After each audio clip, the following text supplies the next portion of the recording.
Hey, what's going on, guys? It's Robert Kelly, aka the dude, aka the king of Zoom. Make sure you go to patreon.com/Robert Kelly and sign up over there, because every week we put a show, an extra show. Friday show, only Patreon. And we also have the JO party on Saturday night, only Patreon. That means you, all the fans, get to come into a Zoom and hang out with us and all the other ladybugs. And it's a blast. So we also let you watch all the shows live. YKWD live, all the Calter and Kelly's live, unedited, all go on the Patreon. And you also get the 10-minute extra YKWD every week goes on there, along with Live from the Shed, one-on-ones, Tech Talk with Bobby and Friends. There's so much content up there. And you know what? It's all for what? A price of a cup of coffee. $5 gets you in the door.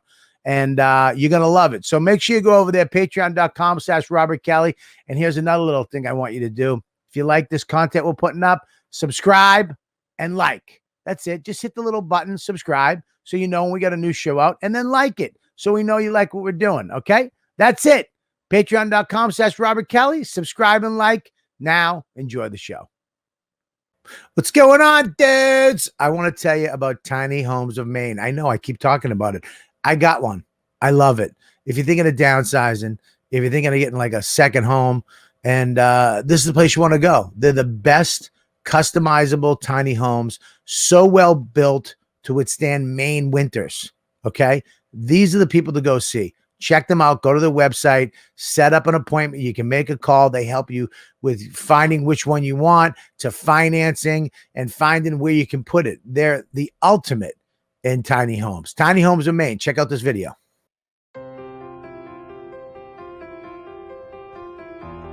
Are you ready to downsize? At Tiny Homes of Maine, our team works together to design and construct any custom mobile space unique to you, all while working within your budget. Contact us today at tinyhomesofmaine.com. We're committed to you. Yeah, baby. We're starting the podcast right now. We're back. You know what, dude? Live. Welcome, everybody, to the show. YKWD. I started social media and podcasting. The fact. The YKWD podcast. YKWD's back again. Old school, back in the day, where it all started. Before them all. YKWD. This podcast is so fun and crazy. It has no rules. Shut up. You're ruining this. Where's the propaganda, man? Sorry, it's a comedy podcast. This isn't NPR. That's what this podcast does. Is there any better show? This is the original.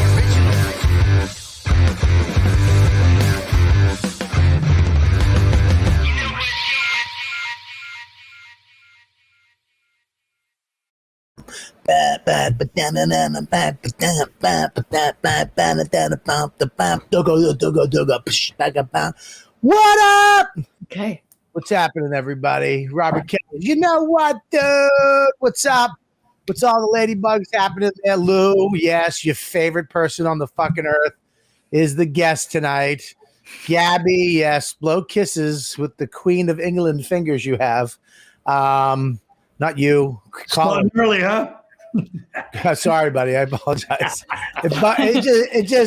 It bugs me. Let me take these off because I look like it. Gabby, that teacup way too big. Big, right? That's how it should be. A nice cup of tea. Yeah, you and Gabby have so many things in common. It's crazy. Your fingers are the same size. True. Your calf muscles are the same. Sure. Your tea habits are the same. Oh. Yeah. You're just Gabby if she transitioned into a middle-aged man. I mean, I'm going to look just like Colin in 20 years. Yes, especially when you can afford the whisker shavings. This is a real-ass podcast. Oh, that's Luis Gomez. Sorry. Hey, Mush. Mush is here tonight. Of course, we got my favorite person, too, in the world. Everybody loves him. Colin Quinn is the guest. Gabby's here. Hi. Even though a lot of you guys don't like it, I do. So fucking stick it right in your butt. Okay? Colin, are you being haunted? What just happened? The Snippia light went out. That's weird. Hold on. Oh God, here we go. Keith and Colin. The iPad's fallen. There's no mic. What if we I just mean, saw a we're- goblin eat him? Wow. Wow, what is it? Holy Wow. shit. No, What? I forget. Are you- Yeah, this is fine. I'll just turn this up a little. I'll soup it up here. Good. That's as high as it goes. All right. That's a good look. Yeah, you look like a hostage. It looks. This is how everybody looked like in like November. I mean, in like April. Yeah. You have very an April podcast look. That's right. Yeah. Yeah. You don't have a microphone either, right? I thought you had a nice microphone. Right here. It's not on. It's not on. Oh, can you hear it now? Nope. You have to choose it. Oh my God. I mean, Wait a minute.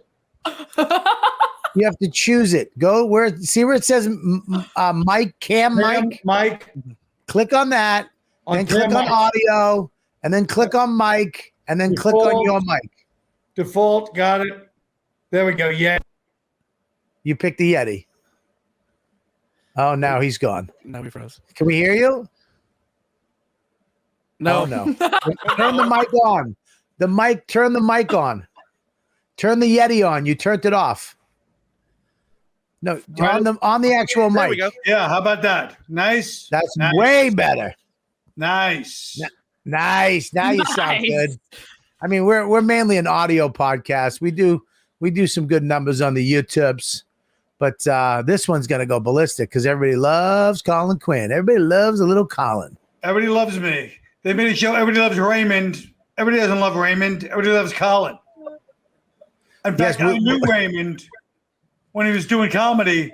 Everybody didn't love Raymond. At least in Nobody comedy. liked- But I'll give Ray. You got to give Ray Romano props for one thing. He was following guys. He was going on last at the cellar shows. I've told you this. He's going in after Louis, Nick, Attell, last on the show, working clean, late night, talking about his wife and kids when nobody in the crowd, they just heard these killer acts getting, hardcore. He's like, my wife, my kids. And at first you could see people like, what? This is all the time. By the end of the set, people were going crazy. That's how funny he was. Wow. No shit. Yep.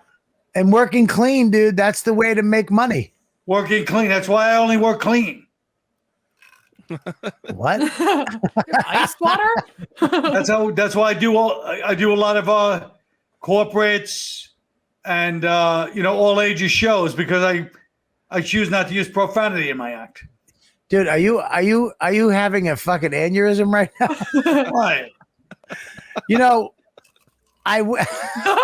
That fucking ice water is so loud. It's not ice water, it's Pellegrino. Oh, I thought it was Oh, your sorry. bones. So sorry. Did you hear Mush's little? He said, I thought it was your bones. Mush weighing in. Yeah. Good one. There you go. That's crazy. It's funny because, if you work clean, you have a better opportunity to, Greg Fitzsimmons said that to me right when I started comedy. I was in a comedy class at Maria Falzoni's house. I live there. So she made me take her class. Such a. And I remember I got Aldo, Benny, and Dane. I was like, you guys got to do this with me. This is going to be hell, please. And they did it with me for 1 week, and then they just never showed up again or paid. And I actually quit 3 weeks in. I just stopped going. I just didn't come home. I just stayed out all day. He had to sneak in the house because he wasn't going to his class. So she had Greg Fitzsimmons, who was a big name at the time. He did a lot of evening at the improvs. Right. But he would do jokes like, I'm allergic to alcohol. When I drink, I wake up in spots. Chelsea, Charlestown, Revere.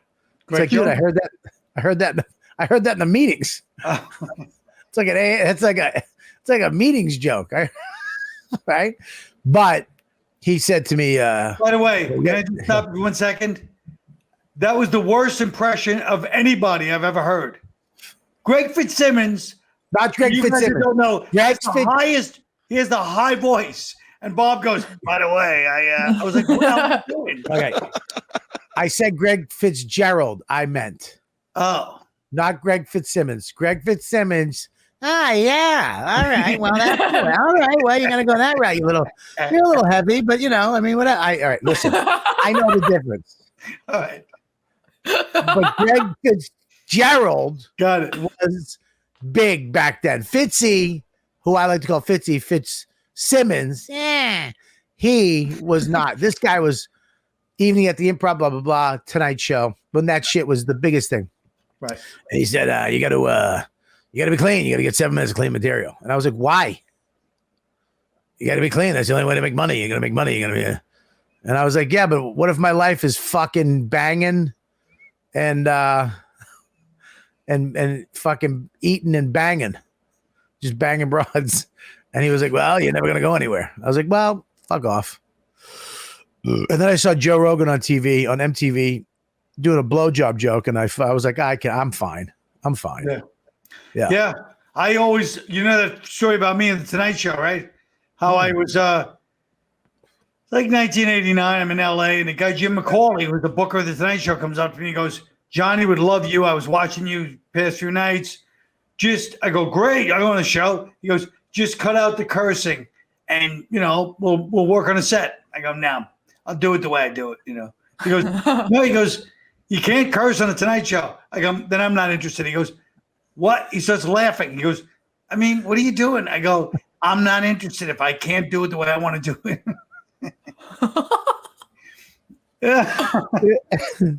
You have so many stories like that. I do, yeah. What? What the fuck, Quinn? What is that? It's called diluted sense of your own position in show business. Yeah, but you had it since you were an open micer. Yeah. Yeah. I did. No, I wouldn't say since I was an open micer, but I would say when I first started getting laughs, it just went to my head immediately.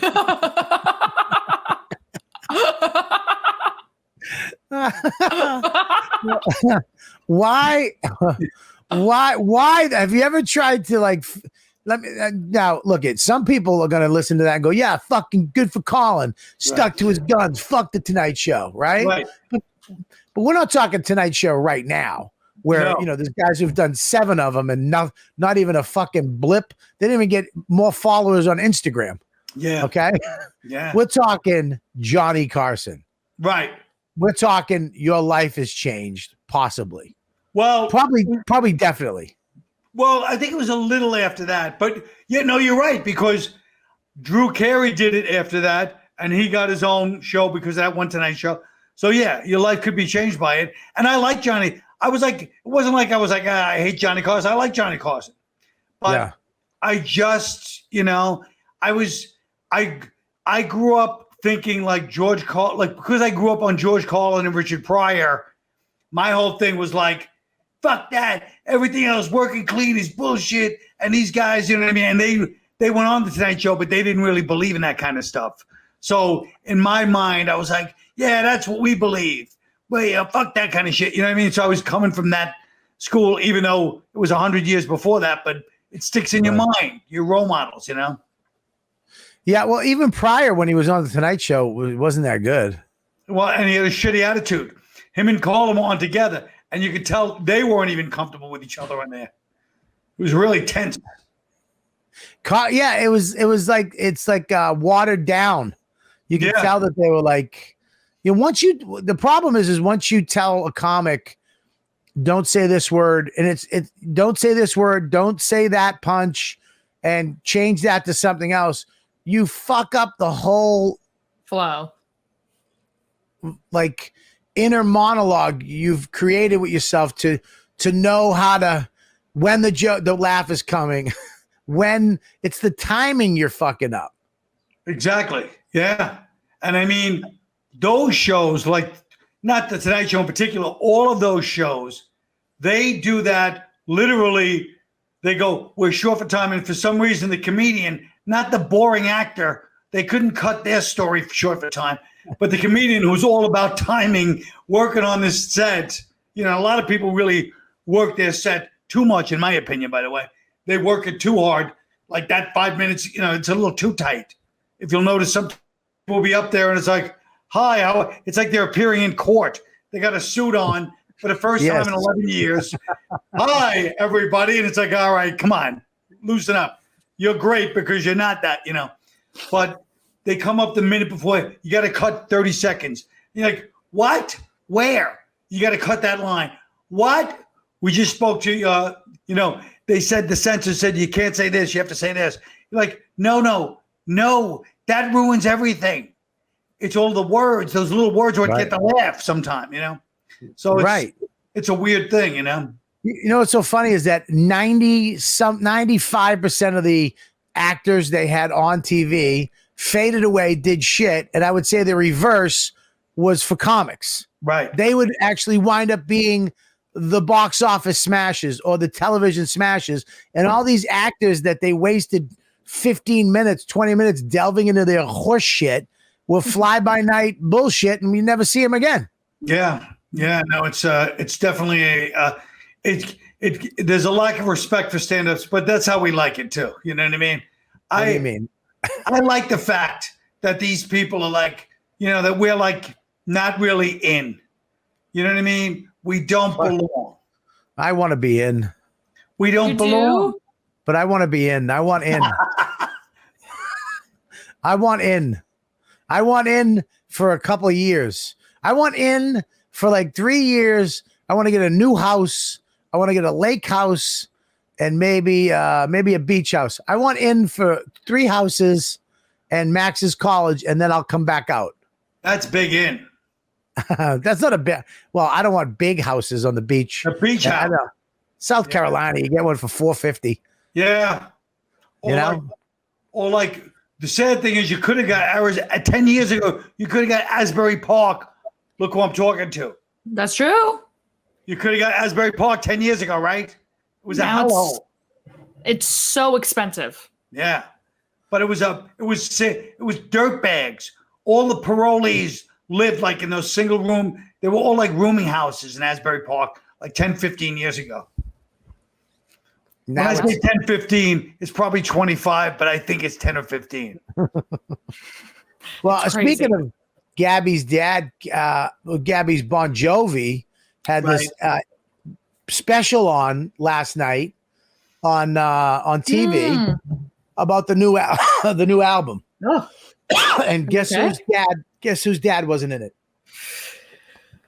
What's going on, Gab? You got something to tell us? No, but remind me what this was. It was the 2020 album that he shot it he filmed it in Nashville. Yes. And your dad was nowhere. They had some other bald, thin guy on the organ, on the piano, on the keyboards. The opposite of my dad. He was working on the musical when they filmed that. Oh, they're doing a musical? Yeah. No, he's doing the musical. Not. My dad's doing the musical. Yeah, don't send Colin down a path where he's going to start spreading the thing that Bon Jovi's doing a musical called "Shot Through the Heart." Ooh, I like it. What's that be about, Bobby? What would "Shot Through the Heart" be about? Yeah. It'd be about a young man that grew up in Asbury Park with a dream, and it was about to come true. But then all of a sudden, he got a girl pregnant, and is this about Rich Vos? Yeah, it's a story about Rich Vos. Shot through the heart.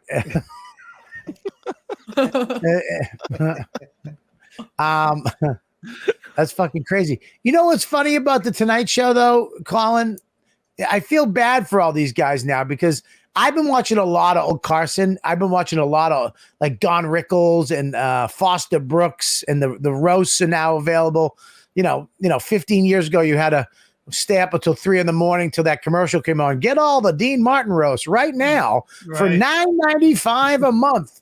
And you'd have to, type in your fucking credit card and hope that the shit came. But now everything's on YouTube, and I've been watching them. And Carson was, I mean, they say it, but Carson knew how to let somebody be funny. And he was funny too. He knew when to throw his shit in. He could take a hit. He would take a good hit. Yes. I agree. He would take the hit and he would throw back. He wasn't competitive. You know what I mean? He knew he was the guy and he let it be like that. He didn't try to push it. Yeah. And when he did push it, it was hilarious. Yeah. Like the time when Don Rickles hosted the show, broke Johnny's cigarette holder.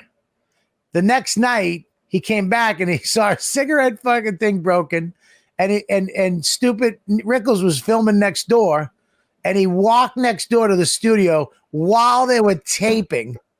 Walked in and what's this? And then Rickles goes, "Ladies and gentlemen, Johnny." He goes, "They know who I am." Right. Yep. Like, I made you, stupid. Yep.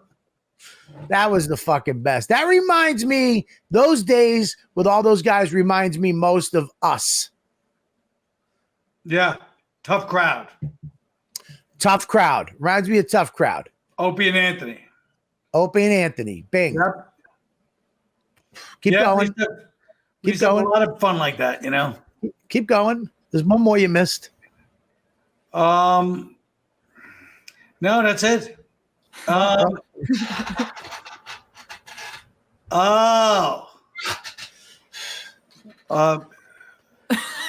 YWKD. Oh my! You don't even know the name of my podcast? You know what, dude? YWD. YKWD. Well, I'm not a stupid radio show in Cincinnati. YKWD, you fucking ass. What about the yeah? I remember even at the cellar, Bob, we'd go back and forth when you were on stage or I was on stage. Like we had a vibe going there for a minute, Well, yeah, if you walked in, yeah, it was the best. You could say something to somebody on stage and not ruin their set. That's right. And not fuck them up. It was almost welcome. Yeah. If I saw you walk through, I'd say something to you, you'd say something back. And yeah, it was almost it was like, yeah, this is great. Let's do it. We liked it because it was spicing up our set a little bit. Because we've already done. Yeah. Yes. Yeah. That was my favorite. Walking through when Vos was on. Yeah. Or Keith. If Keith's on, he'll just be like, look at this. I remember he's called me fat, and then he offered me $1,000 cash if I could button my outer shirt. And I couldn't. You tried. Of course I tried. I fucking take money. Yeah, $1,000. I took $1,000 from Kevin Hart once. Why? Yeah. Because I was doing Opie and Anthony, and he walked in, and he goes, "God damn it, Bobby, what the fuck happened to you? Holy shit!" And he took $1,000. I goes, "Here, man, you need some money," and I took it and left. That's amazing. I never do that. Yeah. I took it. I remember when his goons, his security was looking at me, and I just walked right. I went right home, and I gave it to Dawn. I go, "Here's $1,000." She goes, "What'd you get this for?" I go, "Kevin Hart basically called me fat and disheveled, and he gave me $1,000 like I was homeless." That's great. 1,000 Yes. too. 1,000. Yes, Well, people are talking to. I remember You're one time Vos was on stage at the cellar, and this girl walks by, cute girl, and he goes, "Hey, miss," she goes, "I know, can you buy me a house?" And keeps walking to the bathroom. Because that was his big pickup line. "Can I buy you a house?" She did it perfect time. She goes, "I know, can you buy me a house?" And walked to the bathroom. Lou brings up a good point. Will Tough Crowd ever come back? That's a great point, Lou. Thanks for bringing it back. Well, it's I would probably say no. The odds are really bad for it happening. Were they ever good in the last couple of years? If anyone tried to get me to do it, Bobby did. He gave it full effort, but I don't know. I'm just not. I don't know why. It just irritates me thinking about it. You know Why? I don't know. I don't know, but it really does. I don't. Nobody gets. I mean, can I be honest with you? I don't understand. If you bring up Tough Crowd or doing it in any way with you, you hang up on me. Right. Well, you have brought it up many times. You brought it up like 10 times, 20 times. Yeah, because everybody wants it. It's like, don't you feel like Tough Crowd? And I'm being honest. Don't you feel like Tough Crowd is needed right now? Yeah, to an extent, I do. I mean, I'd say the past couple of years, I've started to feel like, a place like that should exist, of course, you know. And don't you feel like the way you did it, because look, some shows or some comics take it too far. They go way overboard to prove a point, say whatever you want. It's like, all right, dude, you know, I get it, fine, but you know, I think Tough Crowd walked that line. It was always funny, right? I think you got to watch Tough Crowd again. I don't think you realize. But it was always funny. But I wouldn't say it always walked that line. I mean, if Tough Crowd, put it this way. Yeah. The episodes I give you as an example, I won't give you as an example. Okay. Well, maybe. Okay. Well, Butter King has a question though. Maybe we do this. When is this going to happen? Mush will bring it up. Is remote control ever going to come back? That's all right. Right. Don't hang up. Don't hang up. Don't hang up. Because I know when Colin gets a mood swing. I know when he gets a mood swing. And I know he probably didn't have a snack or some type of sugar treat today. And he's treat. You're wrong about that. No, here's what bothers me with the remote control thing. It bugs me. Because I don't mind. What bothers me is when people go, hey, I remember remote control. And it's like, all right, don't. Here's what bothered me since remote control's been off. People that go, I remember you from remote control, like it was some off-Broadway play that only 11 people saw.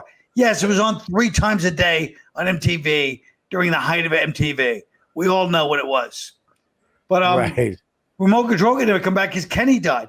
Ken Ober was very underrated as a guy that did. He was so quick. People got used, like he had to do all that information on the show, the questions and he had to do all that stuff and still be funny. So people were like, oh, he has to do this straight. He was so funny in the middle of doing, I couldn't do all that information every day. He would just, he was really an amazing guy. I mean, you know him from Tough Crowd, right? Yeah, no, he was one of the EPs, right? He was a great guy. Yeah, he was the EP and he ask me questions at the end of every episode. He'd be off camera and we'd do a review of the episode. Yeah. And he was funny at that, you know? A lot of people don't know that you wrote every monologue yourself. I did it. Yeah. I wrote every monologue. Well, because me and Verzi were having a debate last week on Calter and Kelly because people got called out for having writers. Yeah, I called in during the debate, remember? Right. Yeah. You called in, right? And you feel the same way as Verzi because you wrote all your shit, even on Tough Crowd. Didn't they try to get you help on the monologues? Not only did they try to get me help, I needed help, but I still wanted to write them myself. Many of those monologues were very spotty. All right. I want to be honest about this too. You were so good to me back then. You were so, almost too good. You were so nice to me back then. And we weren't as close as we are now, of course, but we were friends. Yeah. But you tried to get me to be a writer on the show. Yes. And you had me sent a packet in. And you did a good job, You did a very good job. You had Keith. What's that? Oh. You had Keith, you had Norton, you had Patrice as writers. But here's what I always liked about Bob. Bob actually took it seriously and did the work. These other motherfuckers, Keith Robinson, Patrice O'Neill, Jim Norton, these guys, we had like a test thing when the show first started. You were still in LA. They had like these test weeks. These guys show up. I walk in. They look at me. They like, you'd think they'd be like, oh, well, let's pretend to write. Just look at me like this. I look on the computer, porn, early days of porn. And then like, just no respect whatsoever. Just handing me in like sheets of pen, just like literally and I used to try to explain to them the psychology. I go, you guys are literally treating me like I'm your manager, like I'm some figurehead. I'm a comedian like you. I'm a fucking asshole too. Do you think I'm going to stand for this on the fucking show? Get the fuck. I go, you guys think I'm like like they would start treating me like the boss. It's like a psychological state you go into, like, oh, he's the dick that we don't fucking. I said, get the fuck out of here. It was unbelievable. Just because I did them a favor and tried to get them writers, they were like, and like any comedians, I understand this part. If they have a good joke, they're going to dock it for their own self, It didn't work out, to put it mildly. You fired them. Yeah. Right. Was Vos ever a writer? I fired them all. No, Vos was not a writer. But I always loved Vos, despite the fact that he treated me, rather badly. I always liked Vos. I always thought this guy's funny. But what do you mean he treated you badly? Why did you? What are you talking about? He just had like, I told you he doesn't remember any of it. The first time I saw him, he's with this guy Frankie Bastille, and they just swagger into this Jersey one-nighter like two kings. And I was like, Frankie Bastille was a king. Vos was not a king. He was the sidekick. He was Frankie Bastille's sidekick. He was probably his driver. Now he's Bonnie's sidekick. Now he's Bonnie's. But they walked in and they're both just, walk around, attitude. But Frankie Bastille had the attitude. Frankie Bastille went on after me that night. I bombed. It was a one-nighter in Jersey. Frankie Bastille, who had a black heart tattooed over his chest, over his heart. And he's a Vietnam vet. And he goes on stage and he goes, this is like a rowdy crowd, Jersey one-nighter. And he goes, you fucking people, you didn't laugh at that fucking guy. You know how funny I fought in Vietnam for assholes like you to sit here and not understand his fucking jokes. I feel like I'm the asshole now. And the crowd's like, holy shit. He was crazy. And then next time I see Vos, I did this comedy, like I was trying to do like a haiku of this one. It wasn't my whole act, but it was like a poem, but it was jokes set up backwards. So I go on stage at Caroline's, I do the jokes, doesn't do the well. But it was a fucking Tuesday night. I'm trying something out. I get off stage. Next thing I know, the next act or the MC gets up. I don't do poems, folks. I do fucking jokes. Oh. I go, who's this fucking asshole, Rich Vos? But I always liked him because just something about him. Like I knew 10 guys like him growing up. So I always felt at home. He's like, but yeah. So when I did Tough Crowd, I was like, oh, I loved having Vos on because he was funny as hell. You know what I mean? He was funny. He was so mean, though. So fucking mean. Yes, he was mean. Well, so were you. So was I. Everybody's mean. I mean, the meanest on the show was Patrice, though. Absolutely. Meaner than Nick. Meaner than Nick. Meaner than Nick DiPaolo, which is saying something. Nick would be doing his jokes, and maybe once in a while, if somebody got in his eye line, he'd be fucking. He was like, Nick was more like a dog where he wouldn't attack, but if you got too close to the leash, he'd bite you and then fucking let you go away. But Patrice would try to cut you off. He'd be like looking around, and you should see people trying to do their fucking thing on the show like this, And they're like, why is this giant black man staring at me and giving me the feeling? And he'd just be like, you know how he was. He was like royalty. Yeah. You know? Yeah. Just looking down, just his mind, and then he'd just be like, and just it's so much worse. He was just shy of going shh. He knew he couldn't say that to the other comedians. He would say that. He did. He would do that. He would say that to people in the cellar. A table of nice soccer moms having a few laughs. Suddenly, shh. The whole restaurant would shut down. That's why Confederacy of Dunces, which you refuse to read, which Mush loves. You read Confederacy of Dunces, Gabby? I bought it. I haven't finished it yet. But Bob, it's Save it for when you want to go sleep. If you ever had one night where you get insomnia, open up that book. It'll fucking put you right out. It's Patrice. Okay, but I've talked to a bunch of people who will remain nameless, who you've told about that book, and they've all come back and goes, yeah, you know what? I fucking tried. I got 2 pages. I had to shut it. Yeah, everybody that I've talked to except for Mush. Calta. Okay. It's key. You can't get through Calta? it. Who besides Calta? I'm not telling you, but the other people. Nobody else. Oh, no. There's other people that were like, yeah, that book stinks. Norton loves it. Norton, he don't count. He's from another planet. Right? He's got nobody else in his life. Of course, he's reading shit. He read it like 12 years ago. He loved it. I like that book, Bobby. Lou, I know you like that book because Colin liked that book, and you love Colin. Right now, if Colin said, stop listening to this show, you would, if Colin told you. Thank you very much, Greg. It's a horrible book, boring as shit. Thank you, Greg. Bobby, it's a fucking book. I fucking hate that book. It's boring as shit. Oh, my God. It's the closest you get to Patrice. If anybody wants to really understand Patrice, they should read that book. Well, can you explain the book? Just give me what the fuck it's about, because I couldn't get through the first fucking chapter.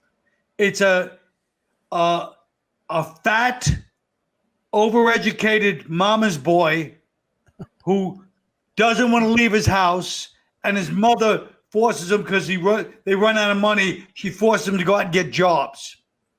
But even when he's working, he's just better than everybody else. He looks down on them, but they all want to kill him.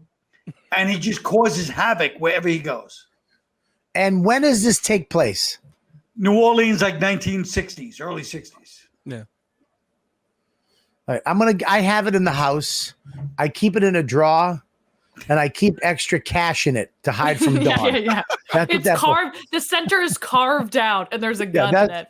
That's what that book is. I literally keep cash that I hide from my wife in that book. I swear to God. It's in that drawer for,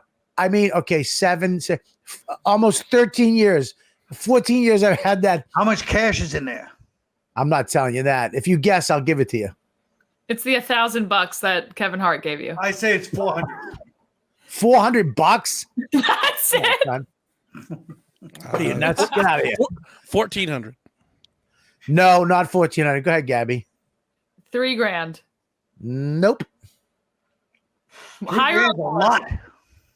What? Higher or lower? I'm not telling you that because you get a bunch of people that I don't know. They're gonna rob my fucking house. I know exactly where it is. They'll take the money. They'll take the money and leave that stupid book behind too. Confederacy of Dunces. Ugh, fucking Dewey. Mush, it's great, right? What's that? Mush, it's great, right? I love it. It's a great book. Yeah, because it's his story too. Then if you're describing it, it's Mush, are you a mama's boy? Yes. You're living in your mother's house. Yeah, but I'm not with her. She's in her own house somewhere. Yeah, but she made you leave. Where are you in El Paso? No, I'm in San Antonio. San Antonio. Gabby, you got to read that book, and now I'll change the subject, but it's ridiculous. Listen, I have the book. It's on my nightstand. I read the first chapter, and then I was like,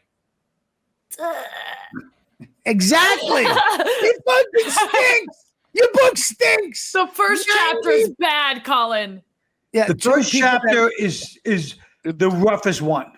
So tell us that. You told me that 15 years ago. Skip to chapter 2. Maybe I could have made it. You can't skip it. I just gave you the perfect way to enjoy the book. It's Patrice O'Neill. Yeah. Does it say motherfucker? Mush, do you agree with that? I would say that, yeah. The first chapter is really long, and there's a lot of not exposition, but solid character development for later. Yeah, you need it. You know how hard it is to open that book and be like, Colin Quinn wants me to read this book and blah, blah, blah. And then I'm like, I'm supposed to learn something from this. That's the worst part, Gabby, is that when he told me, now look, of course I love Colin. I look up, but we're friends now. You know what I mean? It's a little our relationship. But back when he told me to read that book, that was like fucking, a cult leader telling me to do something. It's like, whatever you want. I remember I went and got it. And my wife was like, I don't read. She goes, what are you doing? I go, Colin, I said, I got to read this book. And I remember sitting down and in the bed and I had my little lamp on and I'm sitting there and I'm trying to get through it. And my eyes kept doing this. I'm reading 4 nights in a row. And then I finally went, you know what? I'm going to have to fucking never bring this book up again because I'm never going to tell him this book stinks until I knew we were going to be friends. Now it stinks. All right. I will take my money and put it in the other book I don't read, Jim Norton's book that's in my thing. And I'll try to read this book. No, the second. The first book, I told you, I was reading it. I had just gotten LASIK surgery. I was in pain. But of course, Norton, he's like, hey, man, I need you to write a forward for this. Could you do it? I go, okay, when? Can you do it in the next 2 days? Why are you I just had LASIK surgery. I started reading that book, Happy Endings. I could not. It's still one of the funniest books ever written. Yeah. I was laughing, crying, because it's all true stories. Yeah, so funny. Lou, did you ever read that book? Norton's first book? I love that you're yelling into the microphone like she's going to talk back. Hey, Lou. Hey, Lou, did you hear me? I'm going to talk louder. She doesn't have a mic. She's not in the room, you asshole. That doesn't make a difference. Well, I feel like she's like the fifth Beatle. I remember when you got people. I don't know if they know this story, but I remember when you got LASIK surgery. Yeah. We were doing a road gig, and I had picked you up at your house because I had a car, and I would open for you once in a while, and I picked you up, and you had these fucking Spencer for hire sunglasses on that you bought at a bodega or somewhere on the way there because you looked like a fucking asshole. And I remember we were driving out and I was like, what's up with the stupid glasses? Because, if you travel with Colin, he needs somebody to be there because he's disheveled. Like a shoelace is untied. He's got notes. He's got a jacket. Everything is he's kind of, clamoring. He's just, he's like Al Pacino in that, an early film, just holding a bunch of shit, trying to get somewhere. He gets in the car. He's all disheveled. He's got these dumb glasses. I go, what the fuck are you doing? He goes, what? I got LASIK surgery. I got to have glasses. We're driving on the highway. I took them off his face and threw them into the highway.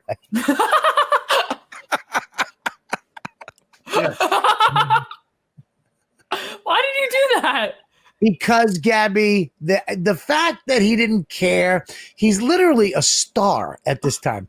He is a star. He's living in a penthouse apartment up on a high rise in a doorman building in Midtown Manhattan. He's on TV. He's making a ton of cash. He's got money, and he fucking bought a $4 pair of fucking weird sunglasses. And I'm like, what the fuck? And they were $4 too. And I remember I made you throw your sneakers away once too. Yeah. No, just that all these cheap. Those weren't cheap. It's just I had so many. I wasn't even using them. They were from the show. I just took them. He fucking showed up corduroy brown sneakers. Remember those? Yeah. The show was trying to get stylish. I had a lot of I had a lot of bad things like that, you know. You came out of your apartment with corduroy brown sneakers. I made him take them off and I threw them on the wire, on the fucking phone wire. Yeah. I always Remember wanted to we- know what happened to this. What's That that? I always wanted to know what happened to that jacket. You know, I mean, I wore it after that special. I don't know. I had it for a while, but I don't know where it is now. You look like the guy from The Fighter with Mark Wahlberg, his Bale. brother, Christian Bale. Yeah. Yeah, it was. I was remembering the when we went to Iraq the other day. I was really going through it. I saw somebody with the friendship coins. Remember those? Remember do you still have yours? So you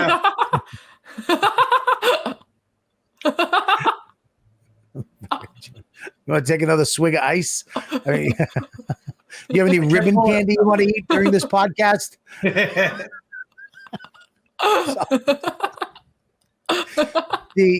When you go over in Iraq and you go to a base, they give you a coin from that base, correct? Yeah. And we were doing 2 to 3 bases a day, Yeah. and we collected all these coins. Remember how sick I was? Yes.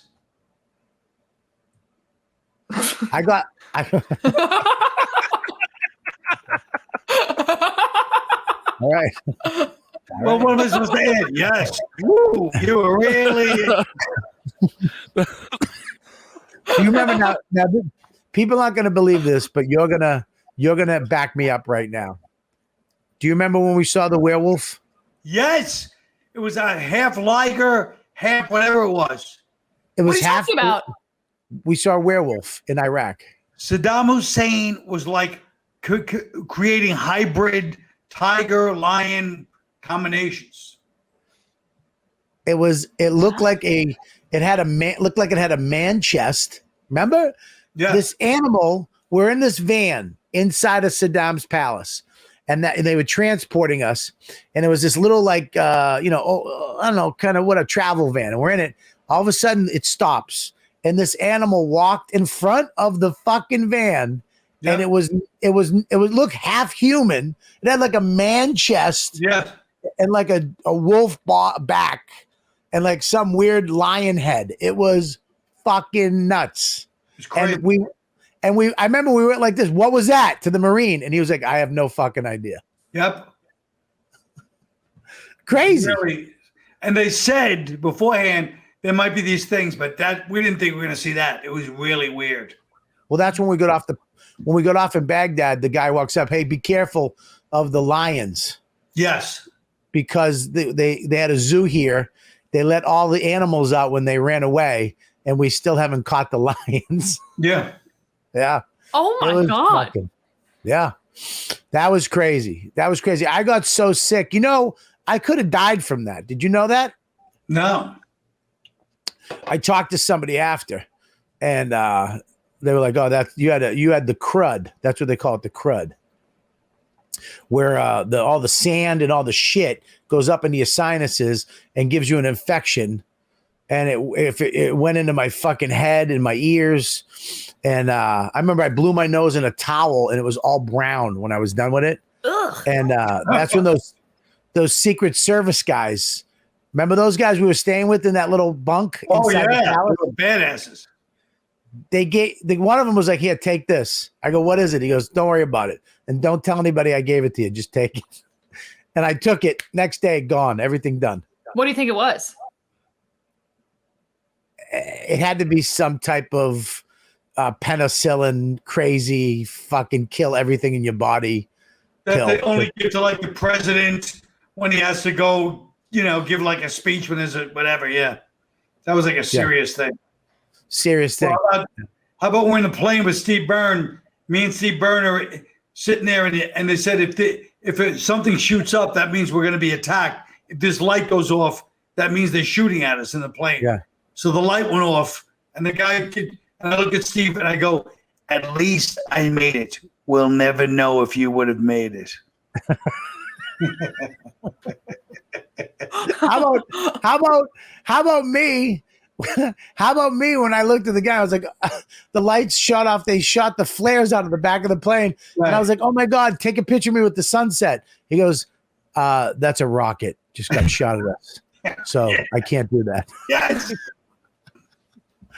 Oh my God. That was one of the funnest trips ever. Greatest. We went twice, right? Yeah. Who'd we go with the first time? Me, you, and Steve Burns. Right. And then we went to Japan with Nick. With me, you, and Nick. Ugh. It was a fucking nightmare. Why? But it was fun. It was fun. Japan, we went to, you could not have picked a worse thing. We went to every place in Japan except the cities.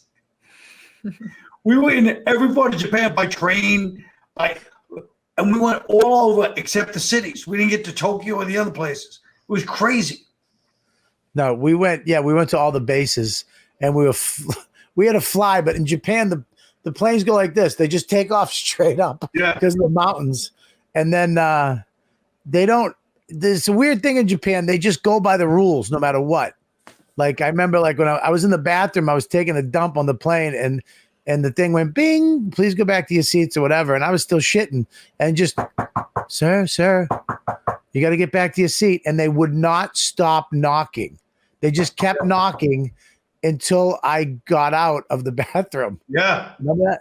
Yeah, they were fucking great. That was a great trip. They have a shitting culture, you know. They're big on they have advanced toilets. Now they do. Back then they didn't. Right. Now they do. That's when you accosted a swan. You yelled at you. Do you remember the time? Do you remember the time we went to the restaurant and the guy goes, he's looking at us, and then I just turn and smack you in the face, and the guy goes, "Hi." I go, "My friend, he would like to say something." Whack, and he goes, "Hi," like he approved. And then Bobby, maybe, yeah. And that swan still gets me in trouble. Don't even bring it up. All right, relax. Remember we fought? We actually fought. Yeah, on that Physically? fun thing. Yeah, we had a physical fight. Who won? It was like an MMA fight. It was an MMA fight. Yeah, 'cause this is people don't know about Colin. Colin likes to throw down. Okay, he's from Brooklyn. He likes to throw down. And we were in Japan, and they had a pit where the Marines would train. It was all like chewed up tires. So we went into the pit, and then he starts fucking grabbing me and throwing me around, and he wants to fight. He just wants to fight. So we're literally having a real fight in this pit, and it's not even joking. Like he gets me down, then I got him down, then I think you choked me, and then and he's laughing. Yeah. What? You got the better of me. Well, that's because I tied your shirt around your neck and I wrapped your arms up. Yeah. That's a trick I learned in Boston when you fight, a little hockey trick. If someone has a shirt, you wrap it around their neck and tie their arms up. Yeah. You're like this. That's a judo trick. Yeah. And then how about I remember when you punched me in the side of the head. When? Oh, driving to Penn State. Right. Yeah, doing 70 down the highway, drinking a hot coffee, and you punched me in the side of the temple. What'd you say? Nothing. We were just playing games. We just thought that was funny. It was like Three Stooges shit, you know? Just attack each other. And dude, fucking A. I know. But that was the same trip. To give you an idea of how much we wanted to eat, we stopped at a supermarket to get food for the trip. This was a 4-hour drive, a supermarket. We had boxes of crackers and treats. Somebody wants to know what came first, the cop show story or Bobby's outfit? What's that? Oh, the story? Well, I was planning. I told Bob the first time I did Cop Show, I have this character. You got to come on the show. And he was doing sex and drugs, so he couldn't make it the first year. I Yeah. was like, this character, I planned that from the beginning. Sister Ping. Really. Yeah. And You know, most people the don't know first that year- she's Yeah. a real character. She's a real person. Well, that was a human trafficker named Sister Ping. Sister Ping, and she was more of a, a global type of globetrotter, drug smuggler, and I've watched that so many times. you have. I can't get enough of the lip gloss that Bobby is wearing. Yeah, his lips look very luscious that day. I like I like when he's giving that hateful look to the acting teacher. Oh, that wasn't acting. A lot of that. This is what people don't realize. When I was yelling at Keith, it was not acting. People No. are like, oh, you're such a great actor. I was so mad at Keith because he couldn't fucking remember his dumb lines. And he kept calling me Mr. Ping. Yeah, not only that, it was Mr. Ping. It's like the whole point of Sister Ping. If you watch the clip when I'm yelling at him, you could see him laughing because I'm fucking screaming at him for real. It's Sister Ping, you fucking idiot. Yeah, people still bring up that episode to me all the time. That episode really resonated with people. It was one of the best things one of the funnest and best things I've ever done. Yeah, a cop show I like. Cop show I would do again. You know what I mean? Yeah. I mean, it's crazy to me that even this year with all the stuff you couldn't film, you couldn't do stuff.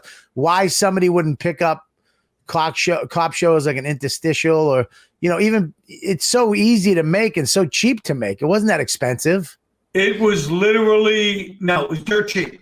It was literally what Quibi's supposed to do, and we offered it to them, and they turned it down. Unfucking believable. Unbelievable. Well, we made. We offered them to just have Quibi. You know what I mean? Yeah, here he is, Mr. Ping. Look at him. Look at Keith's. That's how I see Keith all the time in my head. That face.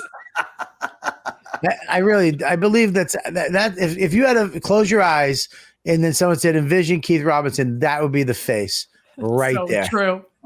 Just fucking you gonna play it, or were we just looking at a photo? What are we doing? Are legal to kill Sister Ping. When you say exotic snow leopards, are there run-of-the-mill snow leopards? What are you trying to say, Sister Ping? I'm trying to say you're dumb. Oh, come on. Quit calling me Sister Ping. It's annoying. Let Kanye go. They'll throw the case out of court immediately. You disgust me as an Asian and as a woman. And cut. Good. I think we're getting there. Stuff. That's my favorite line right there. Just that fucking as an Asian and a woman. The fact that you threw that in there, it's so brilliant. My People don't favorite is even when the director goes, I think we're getting there. I think we're getting there. Oh my God. I fucking hate this business. I do too, because that show, I would, if I had my, if I had the, if they let me do that show, I would, believe me, it would have turned into Tough Crowd. The show. Yes. It would have been a hybrid of a show and Tough Crowd. So and that's interesting you say that. So that maybe the evolution of Tough Crowd would have been that. Well, I would have tried to make it that, yeah, and I think that was on his way to being that. I mean, we had you, we had Keith, we had Norton playing a rat. Remember? And it was so funny because he showed up and we're like, we have no rat. We didn't have money for a rat costume. There's no, but we couldn't put in a rat costume, but I wanted a sweater. And this guy comes up with this sweater and it looked just like a rat's skin. He found it in some little store in Brooklyn. And it was like a rat sweater. I remember that episode. It was fucking great. Oh, no, it was great in that. it was so annoyed. And once again, annoying him. Oh, Keith just fucking annoys everybody. Keith on set anywhere is a fucking Keith at the movies is annoying. I remember we would go to the movies, that fucking Keith movie night that he used to put on, and he would be you'd go and it'd be a Marvel movie, so it's us and then these nerds that have been waiting a lifetime to see fucking Captain America or Star Wars or whatever to come to light, and it would be Keith would just boo the fucking the screen.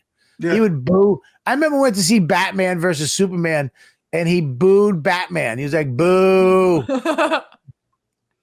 and they were like, "What the fuck?" He's the worst. He's the worst. He is the ultimate troll. He was trolling before the internet. Yeah, he really is a bad fucker. Now, we do an extra 10 minutes on this show. If you don't mind hanging out. Sure. It's an extra 10. But I mean, and I don't want you to fucking get mad. Would you let somebody else do Tough Crowd? Would you produce it? No, I mean, they could do whatever they want. People could do a version of it. They've done versions of it. I mean, I don't care, you know. But I mean, calling it Tough Crowd, they can even use the title. I don't give a damn, you know what I mean? But it's like, what if Keith, Norton, Vos, and me did Tough Crowd? We called it Tough Audience. You say audience so weird. Audience. Yeah, would you be mad at that? No, you guys could do that. You seem like I don't like how you just turned into fucking Breakfast at Tiffany's. No, you can do that. Whatever. You're welcome to do it. No, I don't care. I mean, if you guys want to do it, it's fine with me. You don't care. You wouldn't be mad if me, Norton, Keith, and Rich Vos and a bunch of some of the other people did Tough Crowd. No. I don't fucking believe you. Why? I don't believe you. Why? I don't believe you. I think you'd be like, what the fuck? Fuck them. No way. You kidding me? You think I'm going to hold on to Tough Crowd and be like, hey, it was this? You guys, I don't give a damn. You wouldn't want to be part of it at all? No. Wow. It was what it was at the time. You know what I mean? But, you know what I mean? It's, you know. Yeah, I think people have a hard time letting go of it because it was such a special show. And right now, if that show came on right now, I guess a version of it would be what?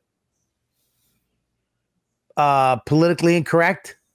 Well, that was on before Tough Crowd. Right. So you stole it from Bill. Yes. Okay. But you could say Bill stole it from, you know, the McLaughlin group, or, you know, there's always a bunch of shows like that, you know. Yeah. Well, we're gonna go over some news topics with you in the extra 10 and get your and see where you're at with these.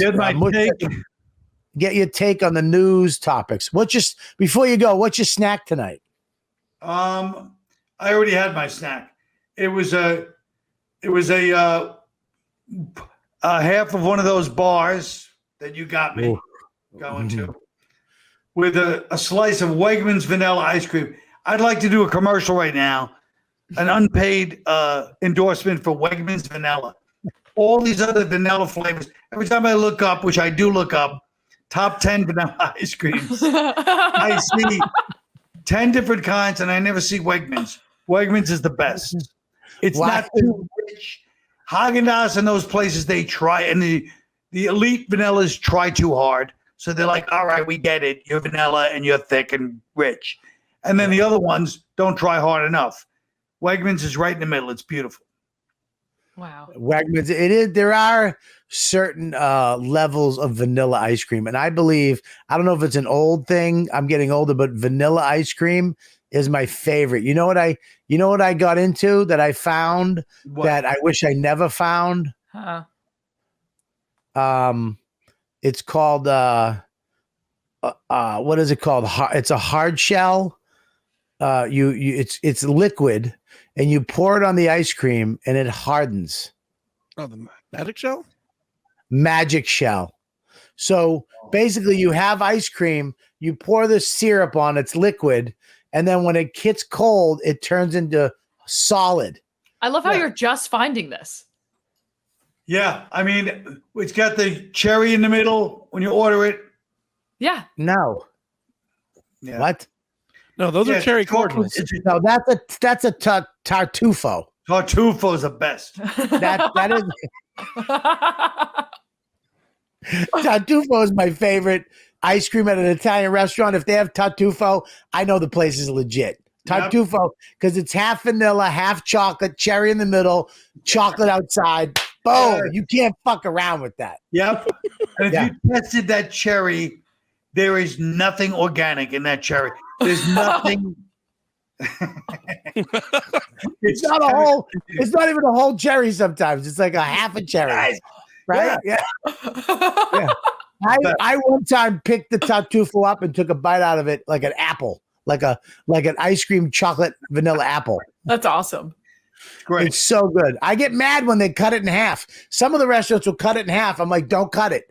I want the ball. I want the fucking ball. Because when you cut it, you're actually taking a few atoms out of it. You're some of it on that fucking knife. Well, it's releasing the oxygen, which is not good for the taste, probably. No. Hey, but what were you saying? Is that there's a way to make your own tartufo now? Okay, well, it's called Magic Shell. It looks like chocolate syrup, right? Comes in a bottle, chocolate. You have to shake it, and then you get your vanilla ice cream, right? Put it in your bowl. You pour the syrup on top, and it hardens like a tartufo. How long does it take? Fucking seconds. By the time, there you go. Yeah, you can do that at Dairy Queen. By the time you hit the couch, it's hardened milk chocolate. Wow. Oh, dude. So fucking good. I want ice cream right now. Yeah. I want that candy bar. I got you the Milka. It's called Milka. You ever have a Milka? I told Colin to get Milka. I got it from Aruba at the duty free. Every time we leave the duty free, I get one of these. It's a chocolate bar with a biscuit inside. Oh my God. It's amazing. Like I tried it. I took a bite and first I felt the chocolate. I was like, this is all right. Then when you get to the whole combination of the flavor, it's like it blows your mind. It's too much. How many do you have left? It's hard to say. That's it. That's it right there. Oh my fucking Lord. That is the best.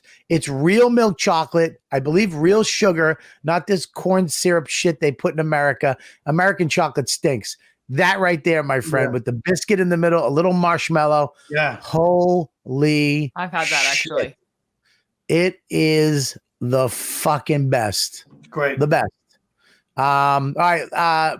What do you got going on? Do you have any shows or anything? I have shows coming up. Bridgeport at the Stress Factory.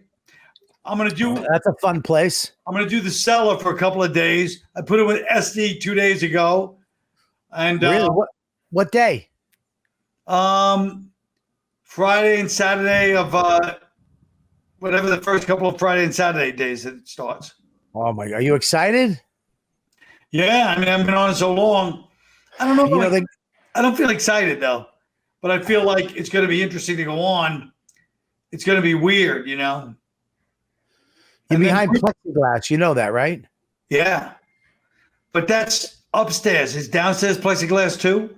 I hope not. He's got to take that plexiglass down. We don't need that.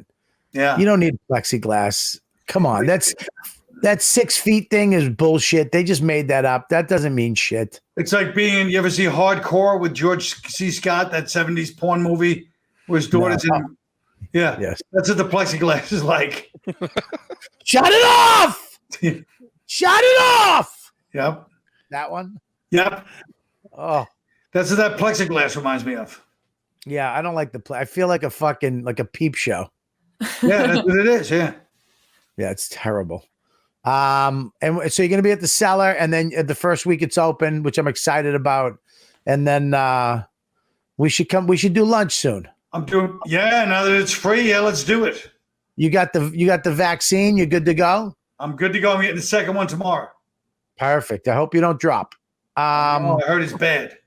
It's bad. Yeah, Mush, you got sick, right? I got a little sick. Greg Stone got really sick. So did Mike Feeney. Wow. Mike Feeney got the one shot though. Gabby, you sick? No, I got the first one. The first one actually made me feel weird. And then I get the second one in like a week and a half. Did you get Pfizer or Moderna? Pfizer. Yeah, I got Pfizer too. Me too. I felt a little weird that night. And my arm hurt like crazy. So did mine, but I felt weird for like 2 days, then I was fine. Yeah. All right, Gabby, we're going to go to the extra 10 with Colin Quinn. We're going to go over a bunch of news topics, get his take on it, have a little more fun for the patreon.com people, patreon.com/Robert Kelly. So if you're not a member, go right now. Go to patreon.com/Robert Kelly, and you'll become one of the members, be a ladybug, and you can watch these shows live right now. They're in the room. All the ladybugs are there commenting, asking questions, and unedited. And you get the extra 10 only on patreon.com/Robert Kelly. You know what, dude? Gabby, what do you got? Follow me on Instagram and Twitter @GabbyIsBrian. I have a monthly newsletter that's just comedic essays. I release every month. I'm releasing the next one in a week, so sign up. I'd rather read Confederacy of Dunces. Shut the fuck up. That's what it's called. Have you read the first one yet? Yeah. Lies. Yeah. Liar. Was I in it? Were you in it? No. I am. Am I in any of them? Maybe. Am I or am I not? You'll have to read. I'm not reading them all. Did you do something to your lips? Did you get filler? No, they look good though right now. I gotta go. Mush, what do you got besides fucking COVID? Follow me at Mike V. Suarez. I'll be with Bobby in Greenville, South Carolina at the Comedy Zone this weekend. And next weekend, I'll be at Addison Improv with Giannis Pappas. Oh, Yeah, and don't also, just plug mine. we got this coming on as well. So you guys want to checking these out? What is this? Oh, yeah, here Merch. we go. Everybody, look, I'm wearing one right now. YKWD, new merch is up. It's beautiful t-shirts. We got the Calter and Kelly t-shirt is up. You can get it in black and white, the new logo with the ladybug. You got the YKWD with the red and the black. And every shirt you buy comes with a sticker automatically. So don't you worry about those stickers. They come right to you if you buy a shirt. Yes, new merch is coming up. We got a bunch of stuff happening. So make sure you go there right now. It is Comic Wearables. Wearables.com. I'm wearing this right now. It looks it's so comfortable. It's nice. The other shirt, he sent me the wrong size. I put it on. Dawn told me to take it off. I look ridiculous. But anyways, there you go. And go to my, this weekend, we are at where? We are in Greenville, South Carolina at the Comedy Zone. There you go. And then I'm at Hilarities the weekend after that. And then after that, I am all over. I'm in Chicago, Illinois. I'm in Illinois the 8th, the 9th, the 10th. And then I'm back here in PA at the Mon Chunk Opera House, Royal Grove, doing a show out. That's a fucking long chunk. East New Brunswick Mall, Paper Mill. I'm all over the fucking place. I got a bunch of shows, and you'll catch me at the Comedy Cellar is opening up very soon. Get your tickets to that, and we'll see you. We're going to the extra 10 right now, dude. What's up, dude? You doing Pancake Sunday? Well, don't use crappy, generic Cisco horseshit syrup. You want to use the best Bear Mountain Maple, made right in New Hampshire, family owned, made the right way. Check them out. The best syrup on the planet, Bear Mountain Maple syrup. They have so many different kinds, bourbon barrel. They have, I think they have cinnamon, but the regular is my favorite. Comes in a nice little bucket. Make sure you go right now. Check them out. Bear Mountain Maple, the only syrup you should have on Pancake Sunday, dude. We got names right now. Or we got it. Are we good? Oh, we got names. How many? We've got 22. All right, bring them up. Let's read them quick. Because Colin's done. You can see it in his eyes. Oh, yeah. He's going to go get that donut. Oh, look at this. Hey, Colin, on the $10 ones, we give them a little something extra. Oh. Will you read the $10 ones and just, you give them anything. Say whatever you want. Make them Ready? bigger. I'll read the $5 ones. Ready? Torrealm. Toy Realm. What's going on? What are you doing, Bush? Trying to make it bigger. Sorry. No, it's fine. I got it. Torrealm. No, I don't got it. Make it bigger. Torrealm. Mike Marino. Trey. Gabe. Robert Draper. Robert Draper's a $10 one. That's mine. I'm sorry. Go ahead. Go. Bob Draper. Yes, very good. That's all he gets. What did you give the other people? When I give Robert the $10 ones, I usually give him like a boo. All right. How about this? Bobby D. What's up, Rob Draper? Gabe, JV, Lauren Gerber. We got Mike, you're killing me. Ted Crap, Chris Good. Lee. You're up, Colin. Oh, Matty B in the morning. How you doing? What's up, Matty boy? Bill. Oh, this is a 25 and a 10 and a 10. 25. What? Fabian 25. Martin? Wow. 25. TJ Harrington. Is that your real name or you're just trying to sound rich? I'm TJ Harrington. That's like, who's your best friend, JG Wentworth? All right. Fabian Martin, what's up, buddy? Here you go, call. Fabian Martin, what are you? The president of Haiti? What kind of a name is that? Chuck Gondos, Colin. Chuck Gondos. Sounds like an Albanian porno star.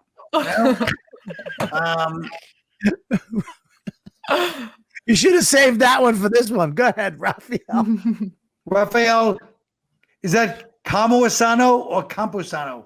Campusano. What are you, Mushy Mike's best friend in junior high school? All right, there we go. We got Dave Green. We got Gina Derenzis.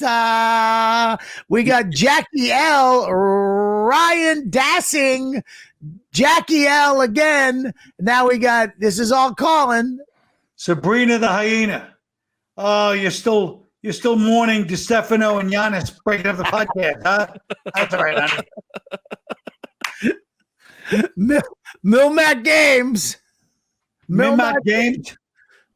Mermat Games. I know. I think I just invested in your, never mind. I was trying to make a GameStop joke, but it's out of my league, you know. Sorry, Mermat. One more. Cody Montagne. Cody, what is that? Cody Montagne. Yeah. What are you, like the high school quarterback that didn't make it big and now you're working in the auto dealership? I don't know.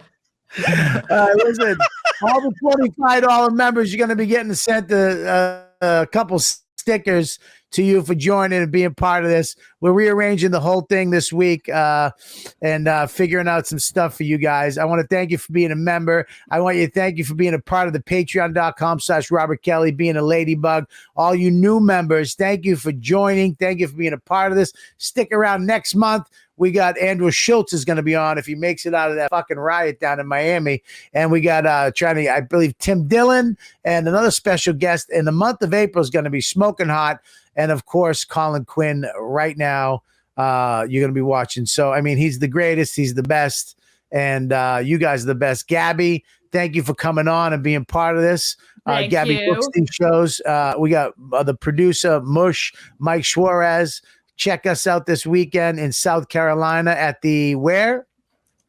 Comedy Zone in Greenville, South Carolina. Bow. And of course, check out Colin Quinn and everything he's done. It's all over the internet. What you have shows coming up in the cellar. He's going to be at Bridgepoint at the Stress Factory. Sorry, not Uncle Vinny's. They don't like each other. Hey, yo. And then Governor's right after that. Oh, and Governors is open back up, huh? Yep. I'll be That's there great. the week after. Make sure you support him at those shows. Governors more. Go support him at Governors. No, I'm kidding. I mean, Bridgeport's a shithole. You're gonna get robbed. But listen, you're gonna die. You'll get killed. Don't go there. Listen, go to Governors of the Cellar. Listen, they're literally 20 minutes apart from each other. Just take the ferry. Anyways, go check him out. He's the best in the business.